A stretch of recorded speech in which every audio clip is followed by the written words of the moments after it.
Food allergies can cause no more than a simple rash, but every single year, thousands of people find themselves in the emergency room because of a reaction to something that they've eaten. Tonight, our Dr. Mobley has important information on what parents can do right now to reduce the chances of children developing food allergies later in life.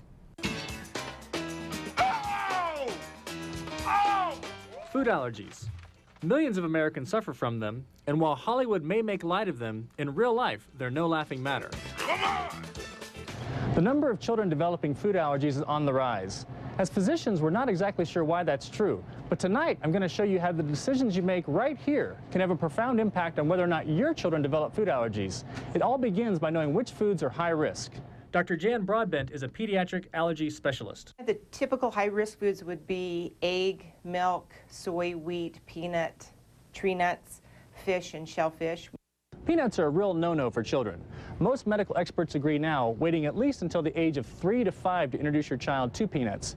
Basically, you don't want to introduce any solid foods until 6 months of age. Until 6 months of age, the American Academy of Allergy is recommending exclusive breastfeeding. But what if breastfeeding isn't right for you? If you are going to supplement, there's some new recommendations as far as what formula to do, and there's called intact formulas. These are some of the examples of the intact formulas. When looking for these in the grocery store, go ahead and pull them off the shelf and take a closer look. If you see the word hypoallergenic on the label, then most likely that's an intact formula.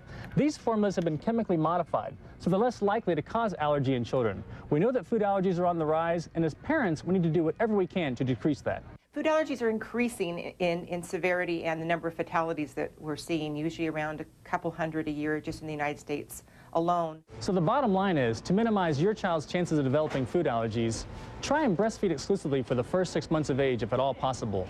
Avoid the introduction of any solid foods until at least your child is 6 months old, and avoid the introduction of certain high-risk foods until the age of 1 year or even later.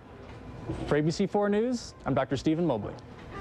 And a reminder to parents, if your child is showing any signs of a food allergy, such as a rash, hives, or wheezing, contact your doctor immediately. And if you have questions for Dr. Mobley, you can catch him on his radio program, the Dr. Mobley Health Hour. That's on Saturday afternoons at 1 o'clock on 570 a.m.